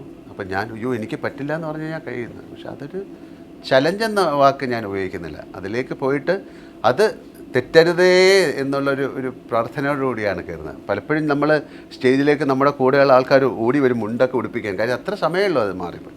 പുറത്തു നിന്ന് കാണുന്നവർക്ക് അത് അറിയില്ല, ഒരു മാജിക്ക് പോലെ തോന്നുള്ളൂ. ചേട്ടാ, ഈ കഥാപാത്രത്തെ ഞങ്ങൾ തമാശ മട്ടിൽ ഇവരെയൊക്കെ അനുകരിച്ച് കഥാപാത്രത്തെ ഉൾക്കൊള്ളാൻ സമയമായെന്ന് പറയും. ഏതാ ആങ്കറിങ്ങിന് കയറാൻ സമയം. ഈ സെറ്റിൽ വന്നു കഴിഞ്ഞിട്ട് പ്രിയഞ്ചേട്ടൻ തന്നെ പറഞ്ഞ ചില കട്ട് പറയാതെ ഇങ്ങനെ ആസ്വദിച്ച് ചിരിച്ചുകൊണ്ടിരിക്കുന്നതാണ് ഉള്ള സീരീസ്. അവിടെ വന്നിട്ടൊരു ട്രാൻസ്ഫർമേഷൻ ഉണ്ടോ മേക്കപ്പ് ധരിച്ച് വൺസ് യു?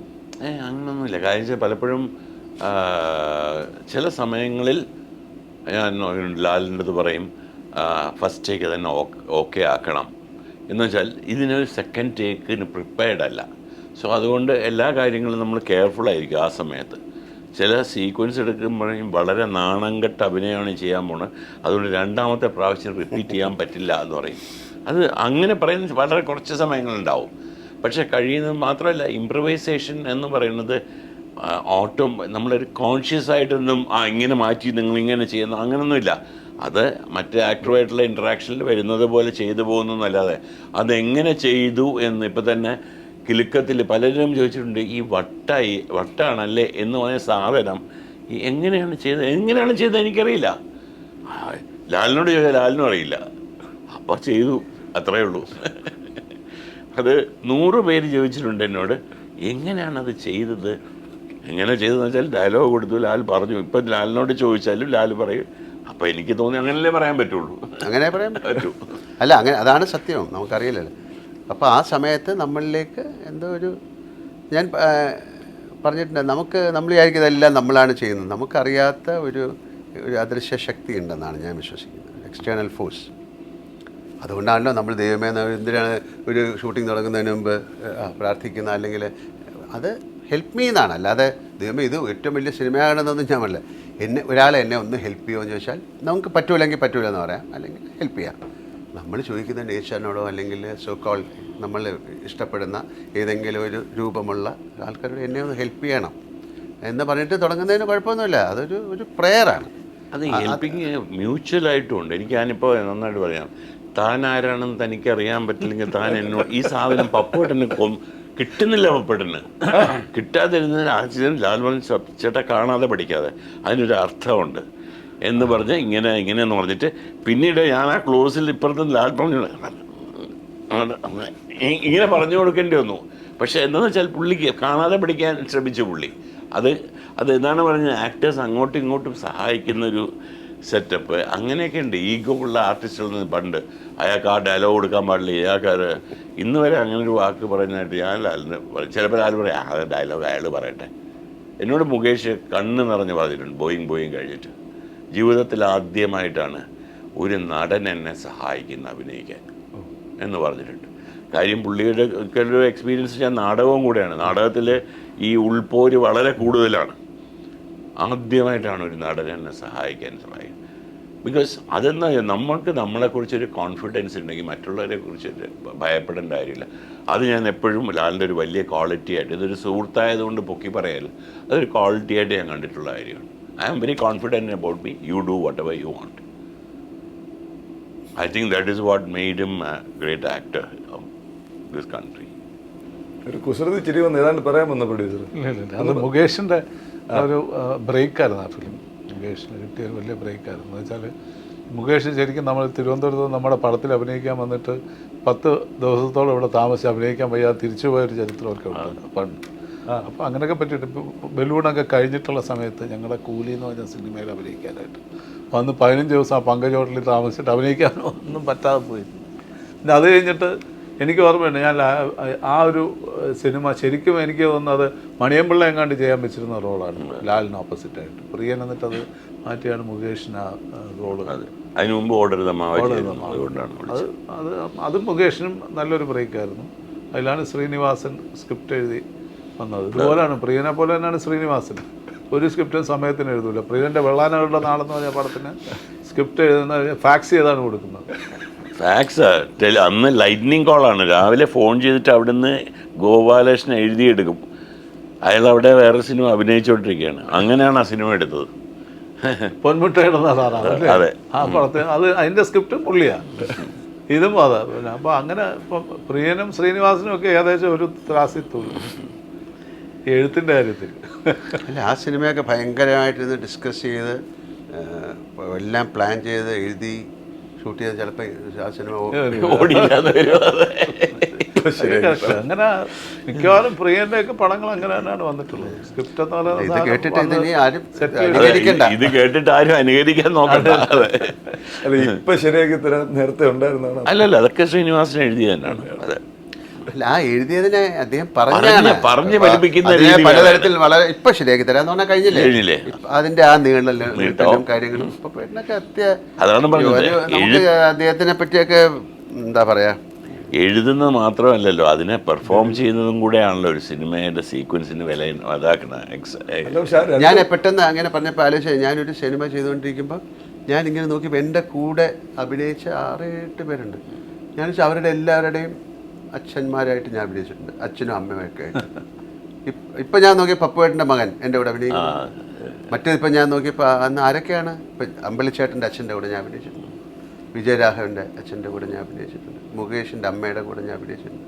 ഇപ്പം നോക്കി ഇന്ദ്രജിത്ത് മറ്റവർ എല്ലാവരും നോക്കിയപ്പോൾ എല്ലാവരുടെ അച്ഛൻ്റെ അമ്മയുടെ കൂടെ. അത് തന്നെയാണ് നമ്മുടെ ജീവിതത്തിൽ നമ്മുടെ കുട്ടികളെല്ലാം നമ്മളുടെ കുട്ടികൾ അഭിനയിക്കും. അച്ഛൻ്റെ മക്കൾ ഇനിയിപ്പോൾ മക്കളുടെ അച്ഛന്മാരായിരിക്കുകയാണ് എല്ലാവരും. സുരേഷ് ഏട്ടൻ, ലാലേട്ടൻ, രഞ്ജൻ. നമ്മൾ പറഞ്ഞതാണെങ്കിലും ഈ ഓണക്കാലത്ത് ഒന്നുകൂടി മക്കൾ. അല്ല, അതല്ല, എൻ്റെ മകള് അവൾ സ്വയമായിട്ട് ചൂസ് ചെയ്ത് ഒരു ആക്സിഡൻ്റലായിട്ടാണ്. അതായത് എനിക്ക് ഫസ്റ്റ് റാങ്ക് ഹോൾഡറാണ്. അതെ, റാങ്ക് ഹോൾഡറായിട്ട് ഡീൻ സ്റ്റുഡൻ്റായിട്ട് പാസൻ യൂണിവേഴ്സിറ്റിയിൽ നിന്ന് ആർക്കിടെക്റ്റായിട്ട് പാസ്സായി വന്ന ഒരാൾ ഇത്രയും വർഷം കഴിഞ്ഞിട്ട് അവിടെ നിൽക്കുമ്പോൾ ഒരു ദിവസം നാഗാർജുന എങ്ങാണ്ട് കണ്ടിട്ട് വിളിച്ച് അഭിനയിക്കാമെന്ന് ചോദിച്ചപ്പം, അച്ഛാ ഞാനൊന്ന് ട്രൈ ചെയ്താലോ, നിനക്ക് അഭിനയിക്കാൻ പറ്റുമോ? അറിയില്ല, ട്രൈ ചെയ്ത് നോക്കാം എന്ന് പറഞ്ഞു. അങ്ങനെയൊരു അതാണ് പറയുന്നത്, നിമിത്തങ്ങളാണ്, ഓരോ നിമിത്തങ്ങളുണ്ട്. അങ്ങനെ കല്യാണി പ്രിയദർശൻ ഒരു നടിയായി സിനിമയിലേക്ക് വന്നു. ഇതുപോലെ തീരെ ഇഷ്ടമില്ലാത്ത ഒരു അച്ഛന് ഒട്ടും ഇഷ്ടമല്ല മകളെ അഭിനയിപ്പിക്കാൻ. അങ്ങനെ ഞാൻ പിടിച്ചോണ്ട് പോയി അഭിനയിപ്പിച്ചതാണ് കീർത്തിയെ. അതെ, അപ്പോൾ കീർത്തി ഇന്ന് ഇന്ത്യ അറിയപ്പെടുന്ന ഏറ്റവും നല്ല ഒരു national award winner actor. Okay, so I am telling you, പ്രണവിൻ്റെ കാര്യം തീരെ ഇഷ്ടമല്ല അഭിനയിക്കാൻ. പക്ഷേ വരുമ്പോൾ അച്ഛനെ പോലെ തന്നെ automatically is becoming a good actor. അപ്പോൾ ഇതെല്ലാം നമ്മളൊന്നും പ്ലാൻ ചെയ്തതല്ല. അല്ല, പ്രണവും സ്കൂളിലെ ബെസ്റ്റ് ആക്ടർ ആയിരുന്നു. ഞാൻ ആ പ്ലേ കണ്ടിട്ടില്ല. പ്രിയൻ കണ്ടിട്ടുണ്ട്. ആ പ്ലേ ഊട്ടി ആ സ്കൂളിൽ പോയിട്ട് പ്രിയൻ ആ പ്ലേ കണ്ടിട്ടുണ്ട്. ഞാൻ ഉണ്ടായിരുന്നില്ല. അവിടുത്തെ എൻ്റെ മകളൊക്കെ ബെസ്റ്റ് ആക്ടേഴ്സ് ആയിരുന്നു. അപ്പോൾ ഏതാണ്ട് എന്നെ പോലെ തന്നെയാണ്. 6ാം ക്ലാസ്സിൽ പഠിക്കുമ്പോൾ അവൻ അഭിനയിച്ചു, 10ാം ക്ലാസ്സിൽ പഠിക്കുമ്പോൾ ബെസ്റ്റ് ആക്ടറായി. അപ്പോൾ എപ്പോഴും അഭിനയിക്കാൻ അപ്പോൾ അവർക്ക് എന്താണ് അങ്ങനെ ഒരു ആഗ്രഹമുണ്ട്. പക്ഷെ അതിനെക്കാട്ടിലും വലിയ കാര്യങ്ങൾ അവർക്ക് ട്രാവൽ ചെയ്യണം, എഴുതണം. നമുക്കൊക്കെ ആ സമയത്ത് താല്പര്യമുള്ള കാര്യങ്ങളാണ്. അതിൻ്റെ ഇടയിൽ അഭിനയിക്കുകയും കൂടെ ചെയ്യാം. അല്ല എല്ലാ ഓരോരുത്തരുടെ ഇഷ്ടമാണ്. മക്കളും ഇതിന്റെ അകത്ത് വന്നു. അതായത് ഇപ്പൊ പ്രിയന്റെ ചന്തുവിന്റെ ആരെയും വിട്ടുപോയത് ഇല്ല പറഞ്ഞില്ല, ചന്തു വന്നു. കല്യാണി പറഞ്ഞു രണ്ടുപേരും നാഷണൽ ചന്തു നാഷണൽ അവാർഡ് വിന്നറായി ആദ്യത്തെ സിനിമയിൽ തന്നെ. പക്ഷെ അയാൾ സിദ്ധാർത്ഥ് വന്ന് ടെക്നീഷ്യനായിട്ട് വന്നു, ബാക്കിയുള്ളവർ അഭിനയിച്ചു. പക്ഷെ ഇതൊന്നും ഞങ്ങളുടെ ആരുടെയും പ്ലാൻ അനുസരിച്ചുണ്ടായത്. ഒരുപാട് പേര് കുട്ടികളെ അവർക്ക് നമുക്ക് താല്പര്യമില്ലാതിരുന്നിട്ട് അറിയാതെ, ഇപ്പം ഞാൻ വന്നത് അറിയാതാണ്. ഇപ്പം എൻ്റെ മകനും അതുപോലെ തന്നെയാണ് വന്നത്. ഇപ്പൊ രേവതിയുടെ കാര്യം, രേവതി ഇപ്പം പ്രിയന്റെ കൂടെ വർക്ക് ചെയ്തു, അത് ഇപ്പൊ ലാലിന്റെ കൂടെ വർക്ക് ചെയ്തു. അതെ. അപ്പൊ ഇത് എല്ലാ മക്കള് എല്ലാരും സിനിമയിൽ ഇപ്പം എല്ലാവരും ഇപ്പം ലാലിന്റെ മോൾ ഇനി ഭാവിയിൽ അഭിനയിക്കുമായിരിക്കും. ബാക്കി എല്ലാരും ആയി, ഇനി മായ മാത്രമേ ഉള്ളൂ. അല്ല നമുക്ക് എന്താ അറിയാം, നമ്മുടെ എല്ലാ മക്കളും അല്ല അറിയില്ല, നമുക്കറിയാം അവർക്ക് അവരുടെ ഇഷ്ടം. നമ്മൾ ഒരിക്കലും എന്ത് ചെയ്യണമെന്ന് ഞങ്ങൾ അവരുടേതായ വഴികൾ സ്വീകരിച്ചു. ഞങ്ങൾ അതിന് തടസ്സം നിന്നിട്ടില്ല. ഇപ്പൊ എത്ര കിലോമീറ്റർ നടന്നു പോയില്ലേ അപ്പൊ അല്ലേ? ഒരു ഡിസ്ട്രിക്റ്റിൽ നിന്ന് അടുത്ത 1000 കിലോമീറ്റേഴ്സ് ആണ് നടന്നു പോയി. ഇപ്പൊ ഒന്നുകൂടെ പോയാണ്. അല്ല പക്ഷേ കണ്ടെത്തുന്ന ആളാണ് പുള്ളിക്ക്. അഭിനയത്തിനെക്കാട്ടിലും താല്പര്യം അതില്. നീ രാവിലെ എണീറ്റ് നടക്കുന്നു, ഒരു മണിക്കൂർ, അവര് 1000 കിലോമീറ്റർ നടക്കുന്നു. ഡിഫറൻസേ ഉണ്ട്. നമുക്കതൊന്നും പറ്റിയില്ല. നമ്മൾ അതിനേക്കാളും കൂടുതൽ നടന്നിട്ടുണ്ടെന്നാണ് അവർക്കറിയില്ല. നമ്മൾ തെണ്ടി തിരിഞ്ഞാണ് ഒരുപാട് നടന്നിട്ടുണ്ട്. അന്ന് ഈ കാറോ കാര്യങ്ങളൊന്നും ഇല്ല. നമ്മളൊക്കെ രാവിലെ ചിലപ്പം നമ്മുടെ വീട്ടിൽ നിന്ന് കോഫി ഹൗസ് വരെ നടക്കും. കാര്യം ബസ്സിൽ പോകാനുള്ള പൈസ കയ്യിലുണ്ടാവില്ല. പ്രിയനൊക്കെ എങ്ങനെയാന്ന് വെച്ചാൽ ഞാനും പ്രിയനും കൂടെ ഒക്കെ സെക്കൻഡ് ഷോ കാണാൻ പോകുന്നുണ്ട്. എന്നിട്ട് എങ്ങനെയാ വെച്ചാൽ ഞാനും പ്രിയനും മാർഷലും കൂടെ എന്നിട്ട് പോയിട്ട് ഞങ്ങൾ ഈ പുളിമൂട് വരുമ്പോഴത്തേക്ക് നടന്ന് പുളിമൂട് വരുമ്പോഴേക്കും തിരിച്ചിങ്ങി പോരും. ഞങ്ങൾക്ക് അടുത്താണല്ലോ വീട് പുളിമൂട് വെച്ച്. പ്രിയം പൂജപ്പര 2 പനാമ സേർട്ട് വാങ്ങിച്ചു വെച്ചിട്ട് ഈ 2 സേർട്ട് ദേവി തിയേറ്റർ ടു ഓർമ്മയില്ല, അണ്ണാനഗറില്ല, അശോക് നഗർ. നമ്മളൊരു സിൻഡി സിനിമ കണ്ടിട്ടില്ലേ? 14 കിലോമീറ്റർ ഞങ്ങൾ രണ്ടുപേരും കൂടെ നടന്നിട്ടുണ്ട്. കിലോമീറ്റേഴ്സ് നടന്നിട്ടുണ്ട്. ഞങ്ങൾ പടം കണ്ടിട്ട് പൈസ ഇല്ലാതെ. രേവതി രേവു പിന്നെ വന്നതുകൊണ്ട് രേവു നമ്മുടെ ഒരു ഇതാണ്. എല്ലാ കാര്യങ്ങളും വന്ന് പറയുകയും അവളെ ഡിസ്കസ് ചെയ്യുകയും അവളുടെ താല്പര്യങ്ങളൊക്കെ പറയുകയൊക്കെ ചെയ്യും. മറ്റേ അവളുടെ കാര്യങ്ങൾ അവളുടെ രീതിയിൽ അവൾക്ക് ആൾക്കാരുണ്ട്. അതെന്ന് വെച്ചാൽ നമുക്കൊന്നും അതിൻ്റെ അകത്ത് ഇടപെടാൻ ഒക്കില്ല. പലരും എന്നെ വിളിച്ചിട്ട് കീർത്തിയുടെ ഡേറ്റിൻ്റെ ഞാനല്ല ഇത് ചെയ്യുന്നത്, അതിന് മേലെ ഇറപ്പാലും എന്നെ വിളിച്ച് എത്ര പേര് പറയാറുണ്ട് സുരേഷിന്റെ ഡേറ്റ് ഒന്ന് അഡ്ജസ്റ്റ് കൊടുക്കും. ഞാൻ പറയാൻ പറ്റില്ല, അഭിനയിക്കാനല്ലേ? അല്ലാതെ തന്നെ അഭിനയിക്കാം. ഞാൻ പറയും നിങ്ങൾ തന്നെ പോയി പറഞ്ഞു. ഞാൻ പറഞ്ഞു ഞാൻ ഇടപെടില്ല. കാര്യം ഞാൻ പിന്നെ ഒരു ചീത്ത പേര് എന്തിനാണ് വാങ്ങിക്കുന്നത്. അടുത്ത ഓണത്തിന് ഇതുപോലെ മക്കളെ ഇരുത്താൻ കഴിയട്ടെ എന്ന് ഞാൻ പ്രാർത്ഥിക്കുന്നു. ഇനി തീർന്നിട്ടില്ലാത്ത അണഞ്ഞിട്ടില്ലാത്ത ഫ്ലെയിം, പാഷൻ, ഇൻസ്പിറേഷൻ, സൗഹൃദം ഇനി അങ്ങോട്ട് ഇനിയില്ല. ലാൽ സ്ഥിരമായിട്ട് പറയും ഇനിയും നമ്മൾ ഇതുവരെ ചെയ്തതിനെക്കാട്ടിലും കൂടുതൽ നല്ല സിനിമകളെ സംഭവിക്കുള്ളൂ, കൂടുതൽ നല്ലതേ നമ്മുടെ ജീവിതത്തിൽ. നിങ്ങൾ ഏറ്റവും ഇഷ്ടപ്പെട്ട സിനിമ ഏതാണെന്ന് ചോദിച്ചാൽ ഇനി വരാനിരിക്കുന്ന ഒരു സിനിമ എന്നേ പറയാൻ പറ്റും. അതിന് മറ്റേതൊക്കെ കഴിഞ്ഞല്ലോ. അപ്പോൾ ആ ഒരു സിനിമ പ്രൊഡ്യൂസ് ചെയ്യാനും അഭിനയിക്കാനും സംവിധാനം ചെയ്യാനും ഞങ്ങൾക്ക് കഴിയട്ടെ. അതിന് പ്രേക്ഷകരെ കണ്ടുകൊണ്ടിരിക്കുന്ന നിങ്ങളുടെ പ്രാർത്ഥന ഉണ്ടാകട്ടെ എന്ന് ഞാൻ പറയുന്നു. ഒരിക്കൽ കൂടി എല്ലാവർക്കും നല്ലൊരു ഓണം ഞങ്ങൾ ആശംസിക്കുന്നു. എല്ലാവർക്കും നല്ലൊരു ഓണം. ഹാപ്പി ഓണം. ഹാപ്പി ഓണം. നമസ്തേ. കൂടുതലൊന്നും കൂട്ടിച്ചേർക്കാനില്ല. ഒരു ഗംഭീര സൂപ്പർ പൊന്നോണ ആശംസകൾ.